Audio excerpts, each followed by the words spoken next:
Hum, a ideia hoje é a gente falar de algumas plataformas de autocoding, tá? Apresentar vocês as ferramentas que tem, mas assim, olha, eu uso dessa maneira, e às vezes dá esse tipo de problema. A ideia em geral é essa, e depois uma visãozinha geral sobre o que tem por aí de outras áreas interessantes que não me são muito conhecidas, mas se algum de vocês forem da área, pode ser interessante saber que essas coisas existem.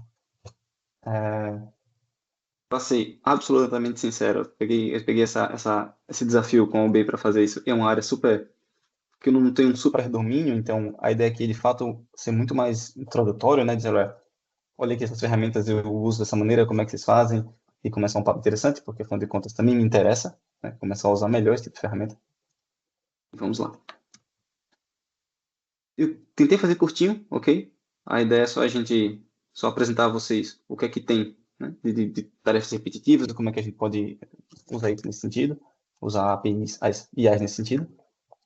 Umas coisas de machine learning que tem para quem está interessado em mexer, é aquilo justamente que não é muito minha praia, mas tem e parece ser fácil de se começar, para quem quer começar.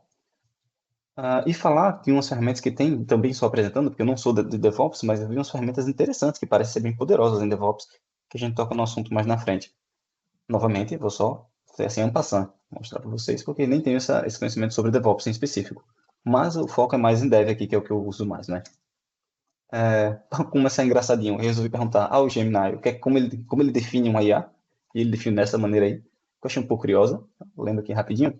Ele definiu como uma inteligência artificial é um sistema de computador projetado para simular processos cognitivos humanos, insegura a capacidade de aprender, raciocinar, resolver problemas, perceber informações e tomar decisões. Em outras palavras, como criar uma mente artificial que pode executar tarefas. A parte da mente aqui e do raciocinar é um pouco polêmico, né? O que é raciocinar, o que define raciocinar, mas enfim. Agora, o que eu acho bem preciso aqui é justamente a parte de tomada de decisão e reconhecer padrão. Que, em essência, para quem viu o feijão com arroz assim, de IA na base, isso é essencialmente, imagine um monte de pontos no plano cartesiano, isso é essencialmente um algoritmo matemático que acha uma reta que separa os pontos entre A e B. Assim, fazendo tudo muito simplificado, né? Porque, inclusive, estes pontos podem ser multidimensionais. A gente pode ter trocentas dimensões e essa curva ser hiperdimensional. Mas, em essência, é o mesmo conceito, sabe?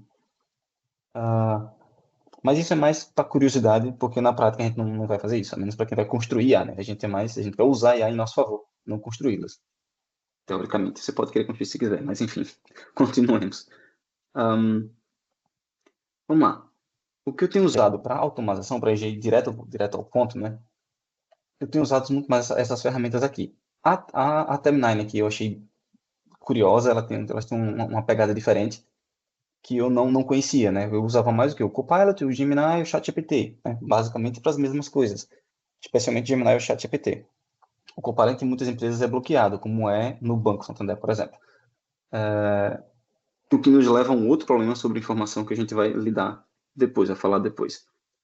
Já o Gemini e o ChatGPT e o DeepCode, eles tinham umas coisas mais focadas que eu não sabia que existia. Por exemplo, esse DeepCode aqui, eles fizeram uma espécie de, imagina, um chat GPT da vida, onde você consegue também conversar, mandar coisas para eles, mas focado em código, né?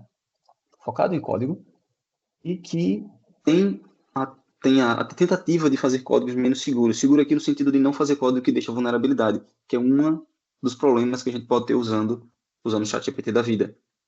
Se você for só ali copiar e colar, né? Se você fizer do chat GPT a sua muleta, ele gera código, ele pode gerar código com vulnerabilidade. Já vi isso acontecer.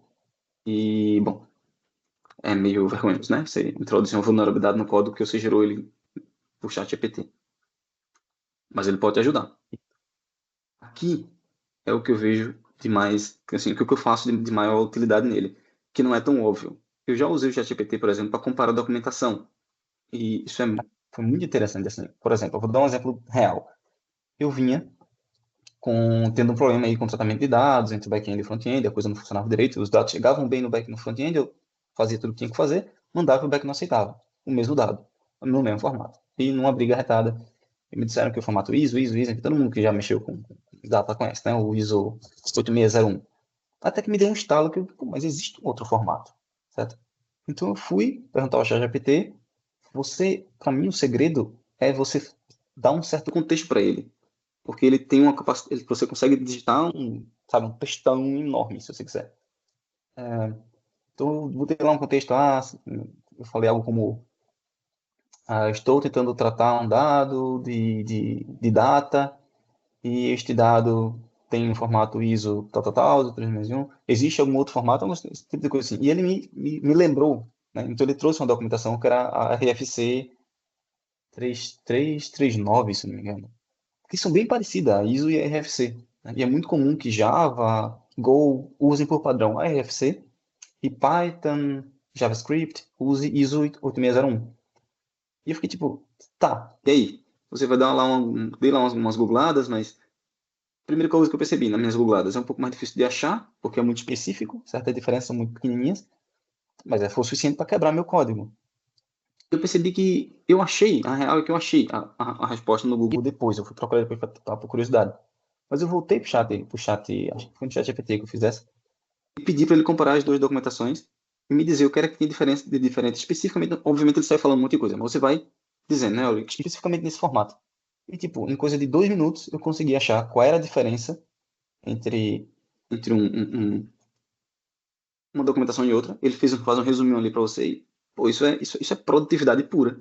Porque ou eu ia na RFC ler, ou eu ia sair fuçando nos fóruns para achar, ou eu pergunto o chat GPT em 3, 4 perguntas, ele acha isso para mim. Cara, isso é grande produtividade puro, tá ligado? Tem um problema, que é, às vezes ele mente. A gente vai chegar nisso já.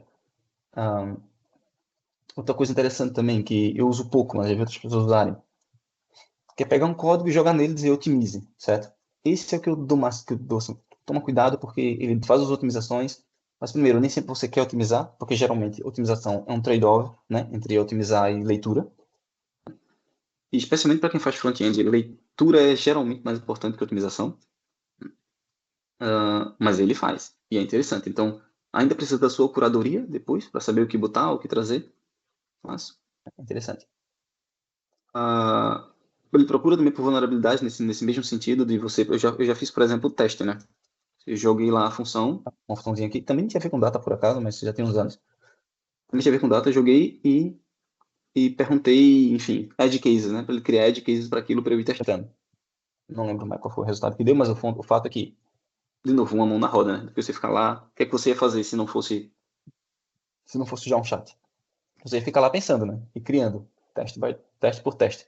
Enquanto o chat te dá um starter ali, que já te dá um desbloqueio na mente. De novo, produtividade, ao meu ver. Hum, beleza, pronto. Uma coisa que eu tenho usado bastante o ChatGPT também. Sabe que todo programador na vida já teve que repetir função, né? Você sai se você não é daqueles organizadinhos que geram o seu próprio compêndio de funções e deixa guardado, eu já vi gente que faz isso, você acaba tendo que repetir certas coisas toda vez que você muda de uma empresa para outra, às vezes de um projeto para outro. Que é, preciso de um código para dar uma data, para colocar o valor correto, o número correto, o RS ali, né? Ou então o US, o bloqueio da currency, basicamente, para fazer o currency bloqueio. Tem outras coisinhas assim que você acaba tendo que se repetir, né, muitas vezes. E, mano, uma maravilha. Para isso, acho que é a melhor função, porque são códigos muito simples, muito comuns, que você acha nas internet se você for procurar. E no chat GPT você digita 2 frases, e ele traz lá um código para você, e você ainda pode ficar dizendo melhore os tipos, se você estiver trabalhando com TypeScript, por exemplo. Ou otimize tal coisa, deixe tal coisa mais clara. Tu já faz isso direto mesmo. Certo? É bem melhor ter alguém que faça isso para tu. Você copia lá e depois muda o que você precisar mudar. Quase sempre você precisa mudar alguma coisa. Ah, esse é um ganho muito legal, é sério mesmo. Para procurar, na procura de vulnerabilidade também, sim, eu já usei para procurar erro. Alguma coisa que está dando erro, você não encontra. Inclusive, vou dar um exemplo aqui. Tem umas fotinhas que eu botei para cá. Uns erros que você não encontra, às vezes por estar estressado, às vezes por já estar cansado de ver aquilo ali, né? Às vezes é uma coisa boba, às vezes não. E ele acha muito bem. Uma coisa que eu já usei também, e é muito legal, guys, é para lembrar de conceitos. Tem certos conceitos de computação que você esquece e você precisa ali de uma coisa para outra, para descrever uma documentação, para seja lá o que for. Se for permitido, você pode inclusive colar a documentação e dizer. já fiz coisa parecida antes, né? Coloco o que eu estava dizendo ali, que eu queria escrever, e aí você conversa com ele. O trecho acima se refere a uma documentação ou ao tal que eu estava fazendo para isso e aquilo, e queria me referir a um conceito e você explica como é o conceito do jeito que você lembra, e ele te traz umas coisas, certo? Às vezes é certo, às vezes não, mas, pô, qual seria a outra alternativa a isso? Seria você ir pesquisar nos seus livros, sair jogando no Google de um jeito que você acha, né?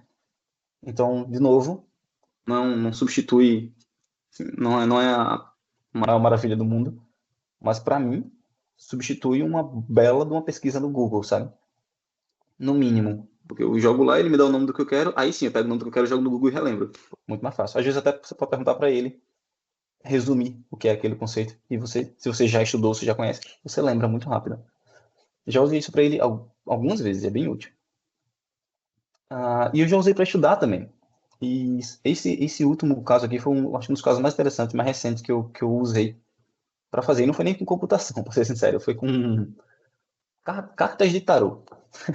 Acredito nisso. Eu não sabia que era possível, mas me deu rapaz, será que dá? E fui lá colocar, botei carta tal, você vai lá e vai explicando para ele o que é. E ele vai trazendo, e ele vai linkando o significado de uma coisa com a outra. E você vai estudando por ali, obviamente, cuidado, porque ele mente, então aquilo é mais um index para você ir buscar fora, né? Então existe isso, então tem isso, sabe? E você vai buscar.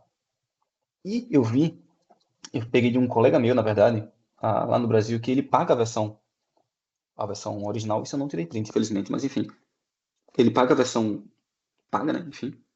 E nela você consegue criar todo um contexto. Você cria um contexto para, sei lá, eu quero estudar moda. E aí você vai colocando coisas sobre moda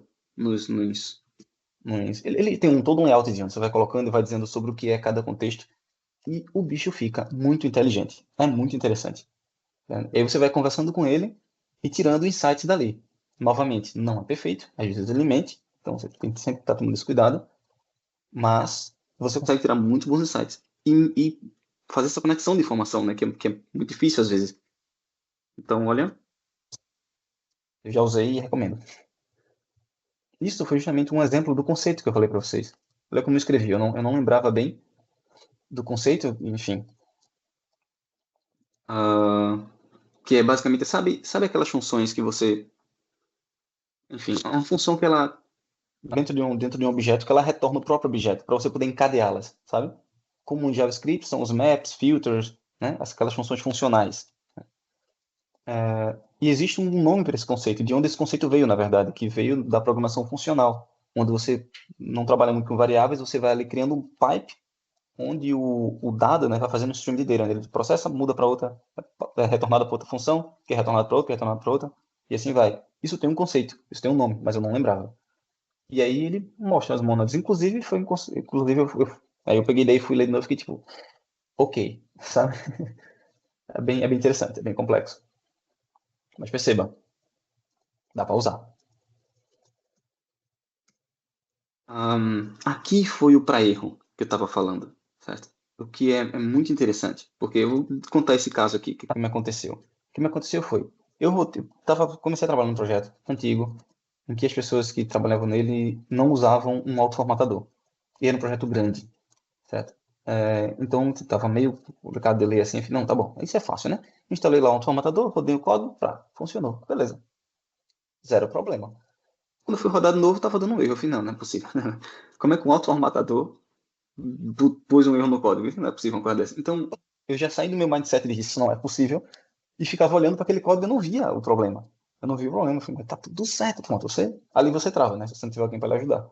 Todo programador já passou por isso. Você fica aquele ódio. E aí, eu expliquei assim, bem burramente assim mesmo, assim, olha, um problema tal, ó. Depois de rodar o Python no HTML numa versão antiga do Angular, ah, enfim, as coisas pararam de funcionar, basicamente. E mandei aqui o erro que dava. E perguntei para ele, qual que pode ser a causa? Né? Vai be the cause. E ele falou e falou, falou eternamente. Então, assim... Mas aí, beleza, eu fui dar atenção para ele e eu percebi uma coisinha aqui em algum lugar. Não sei se eu cheguei a colocar isso aqui. Eu não coloquei o resto da mensagem. Mas, enfim, mas foi olhando aqui que eu percebi que tinha uma coisa que podia ser. Que era um coma, uma vírgula.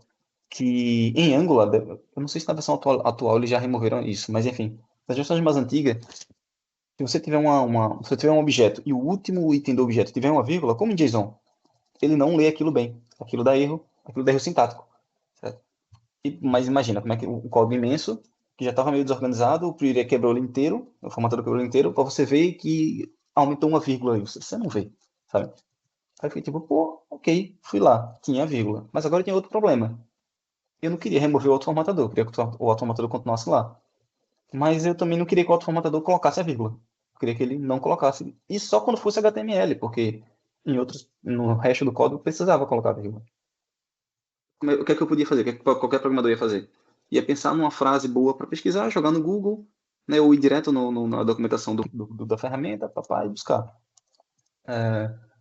Isso ia levar algum tempo, especialmente se fosse na documentação. E eu abri, fui olhar, bati o olho assim, né, na diagonal, não vi. Por que eu não pergunto lá ao chat? Aí voltei e perguntei ao chat. Eu mandei um pedaço. Desculpa, teve isso, né? Eu vi que podia ser um problema. Ele explica aqui, ele fala sobre o como aqui embaixo, mas eu não, na minha agonia, eu não vi, não prestei atenção. Então eu peguei um pedacinho do código que não tem nenhuma importância legal, né? Nenhum conhecimento específico do, do banco, enfim, que é outro problema que a gente vai falar, e joguei aqui. E aí ele disse, aí ele falou da vírgula, né? Enfim. E aí eu perguntei para ele, como que eu faço o player para configurar o player para um tipo de arquivo em específico? Aí ele, foi isso aqui que eu usei? Não, isso aqui é muito mais do que eu pedi, inclusive, aqui está um exemplo, esse HTML White Space Sensitivity aqui eu dei uma procurada, eu não achei isso. Eu fiquei, que é isso? Fui buscar, não achei. Não sei se eu que não achei, ou se ele viajou na maionese, é bem possível de ter viajado na maionese, inclusive. Mas não importa, ele me deu a informação que eu queria. Era isso, eu boto override, boto file HTML, boto file HTML e sigo a minha vida. Botei, funcionou, acabou. Quanto tempo eu ia levar batendo cabeça com isso? Com o chat GPT passou 5 minutos. Entendeu? No caso aqui foi o chat do Copilot, mas enfim. É isso. Agora, as vulnerabilidades aqui tem umas coisinhas para se pensar, tá? Porque tem essa questão de código sem segurança que eu mencionei lá atrás, né? Que ele faz os códigos e não necessariamente ele está preocupado se aquilo vai ser invadido ou não. Dependendo da área que você trabalha, isso é um problema. Aliás, quase sempre isso é um problema. Código pouco legível também, porque aqui é que é tenso, porque aqui exige uma certa senioridade de quem está programando, inclusive na linguagem que está programando, que é bem específico. Porque é muito comum ele gerar código que não é muito idiomático. Idiomático, para quem não sabe, quem programa mais de uma linguagem sabe que essa linguagem tem uma maneirinha sua de fazer as coisas. Se você faz diferente, fica meio esquisito à medida que o código vai crescendo. E fica fora do padrão do que se faz na comunidade, né? E ele costuma fazer isso, gera código meio não idiomático. Inclusive, você pode pedir para ele deixar mais idiomático e ver o que, é que ele responde. Ver se faz sentido. Ou pouco legível. É muito comum que ele vá lá, meta um forzão imenso e faça o que você pediu para fazer. E aí nem sempre aquilo está muito legal de ler, né? Então, cabe a você ver o que ele fez, entender, que legal, beleza. Então a solução é essa, e transformar numa solução mais elegante. Acontece. E eu ainda assim pediria para ele deixa elegante, só para ver o que, é que ele retorna. Nunca tentei, por acaso vou tentar. Outra coisa, cuidado com a vulnerabilidade das informações expostas. Isso aqui é muito sério, porque para a gente que é programador, o custo disso é muito chato que você tem que copiar e ficar mudando as variáveis, mudando isso aqui. É muito chato você resistir à tentação, é complicado. E, e dificilmente alguém sabe que foi você que vazou. Então, é aquela coisa, tipo, é muito difícil para mim e ninguém vai saber que foi eu que fiz. É muito inconveniente a gente ter que copiar e colar. Mas, ah, pode ser complicado, gente. Você para pensar que você está mandando um código que pode ter informação complicada para uma outra empresa, na casa do caramba. Se eu fosse o banco, se eu fosse uma empresa que você trabalha, eu também ia estar preocupado, sabe? E aí, de vez em quando, você vê umas políticas malucas que nem você vê no banco que eu trabalho no Santander, de bloquear todas as IAs do planeta. Eles desbloquearam o Copilot um dia desse. Mas, enfim, é isso. E respostas erradas. Esse aqui é o mais frequente, na minha opinião. São respostas categoricamente erradas. Parece que ele. Mas, inclusive, isso é um erro matemático dos algoritmos que ele usa, né? Eles chamam Vimy não sei o quê. Ele, basicamente, de que ele sonha, né? Ele não acha uma resposta que é verídica, mas ele vai por aproximação achando uma ali. Isso aqui, por aproximação, você chega até no País da Maravilha. Não faz sentido, sabe? Pronto. Esse é basicamente os cuidados que eu diria. Tem uma ferramenta, agora falando mais da parte que eu não domino muito, aliás, eu não domino muito nenhuma, mas que eu domino menos, eu tô zoando, mas enfim, para quem quer fazer dev aqui, dev mesmo, quem quer desenvolver a ferramenta, tem umas ferramentas interessantes que já traz tipo, que ofusca toda a matemática, toda não, mas uma parte considerável da matemática para você. Você não vai precisar ficar calculando integral para ver os nós, né? Enfim, você vai só criar sua massa de dados e operar em cima delas. O que eu achei bastante interessante foi esse PyTorch, mas pelo horário eu vou passar e depois eu volto se for o caso.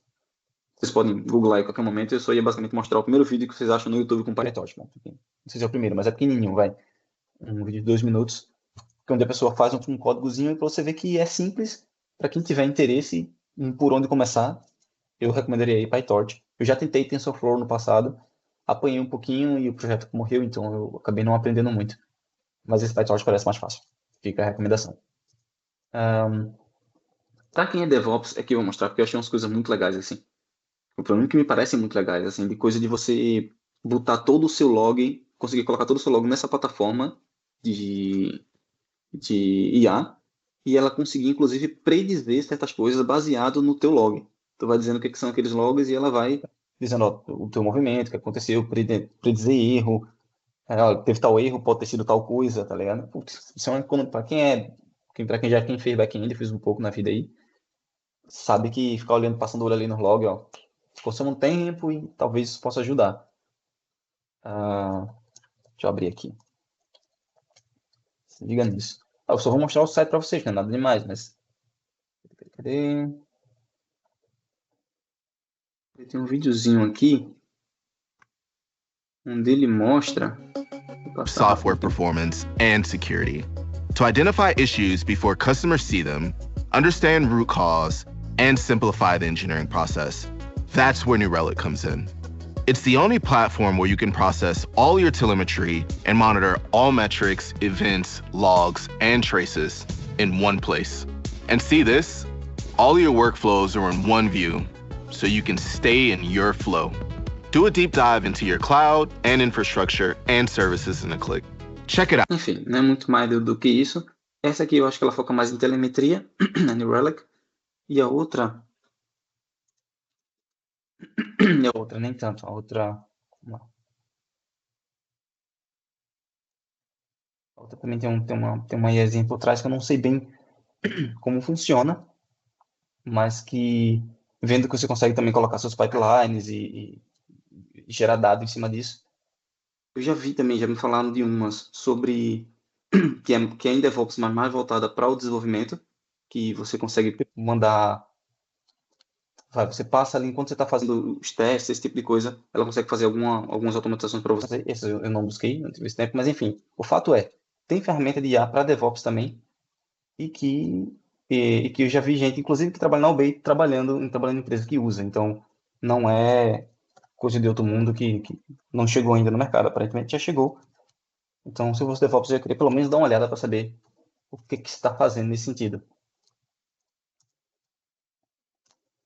Fica aí. New Relic e Dynatrace.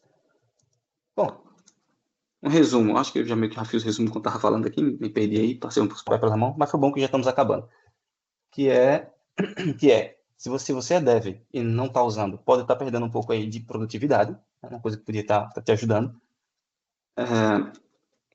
Assim, tirando a mágica da coisa, não vai, assim, não estou falando de Big Data, sei lá, não vai dominar o planeta Terra, por enquanto, mas que, assim, tem me ajudado bastante no dia a dia. Pelo menos a ideia com essa apresentação para mim foi essa, dizer, olha, dá para fazer isso aqui no teu dia a dia, que já te ajuda hoje, tu pode começar amanhã, se quiser, e é curioso, interessante, vai te economizar um tempo.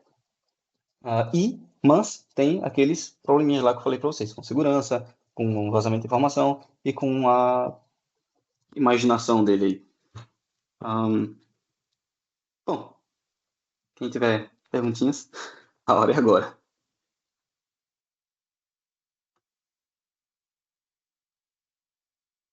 Não? Vocês querem que eu passe o PyTorch ali para ver, não? Acho que alguém falou alguma coisa. Vamos lá. Eu acho que 2 minutinhos é curto. depois da gente ver umas imagens legais sobre Gaza. Vamos lá, pronto.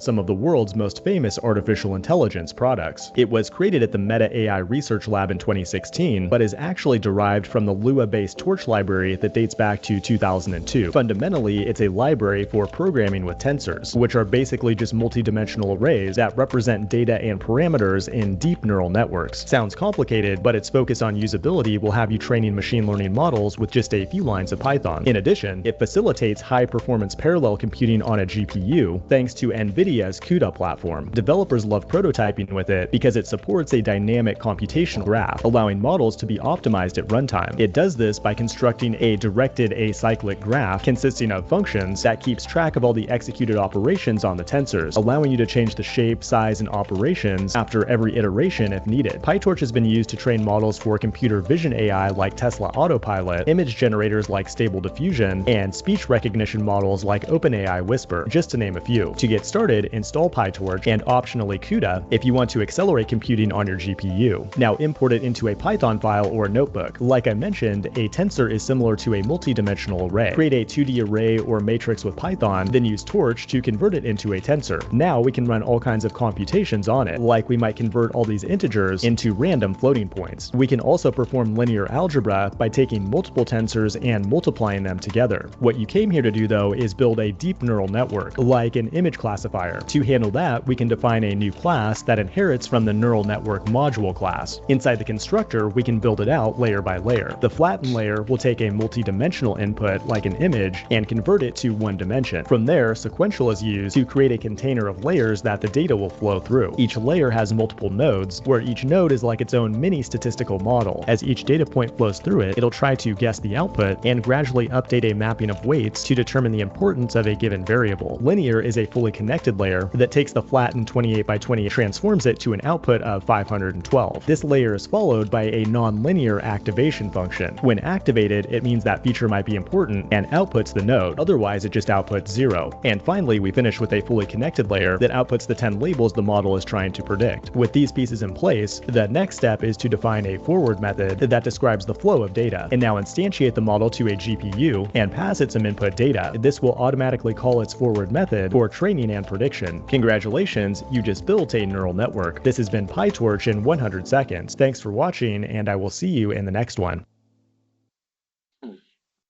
É basicamente isso. Inclusive, saudades de Lua ali. Ele falou de Lua.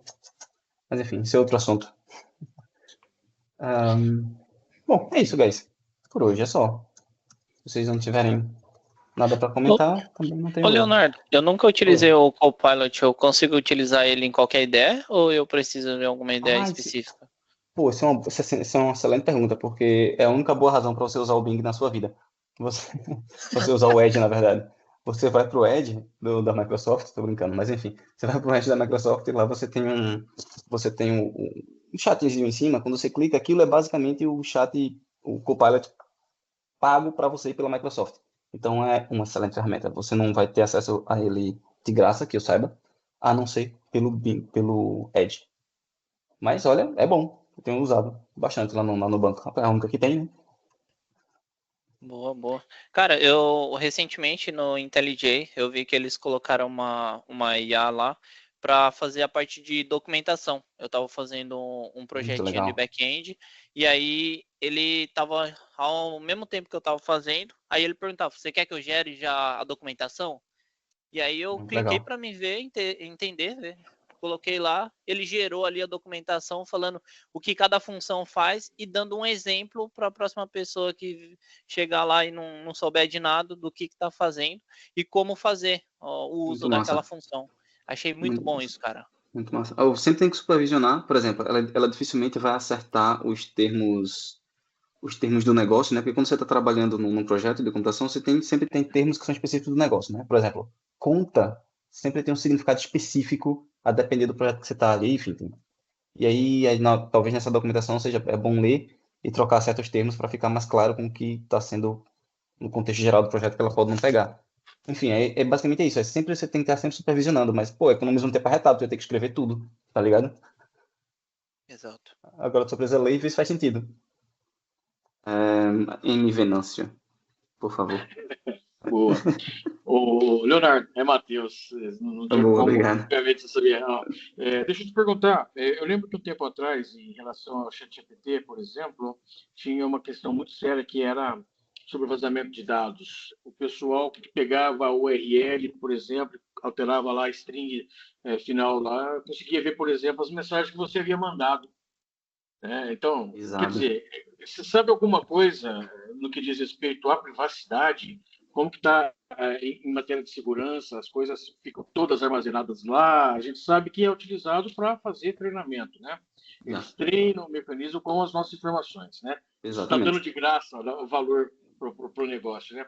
Mas e aí, É como é que a isso. gente fica nesse meio campo, em matéria de privacidade? Daqui a pouco a nossa pergunta está saindo no ecrã de outra pessoa. E ainda por cima tem um negocinho lá para você dar like para dizer se realmente, pra você confirmar se o modelo realmente estava certo. O modelo que te respondeu. Caramba. Eu tinha visto que tinha tido escândalo, mas sinceramente eu não acompanhei. O que eu sei é que desde o escândalo para lá para cá, acho que já subiram 2 novas versões do ChatGPT. Inclusive, uma que era paga, né, que era 4. Eu não sei se foi uma jogada de marketing ou não, mas a 4 que era paga, hoje a 4 é de graça. E aí a paga é outra coisa. Então, eu não sei dizer, mas assim, gosto de acreditar que eles tenham corrigido esse buraco imenso, né, nas outras 2 versões que lançaram, não é possível. Pois, de É fato. isso.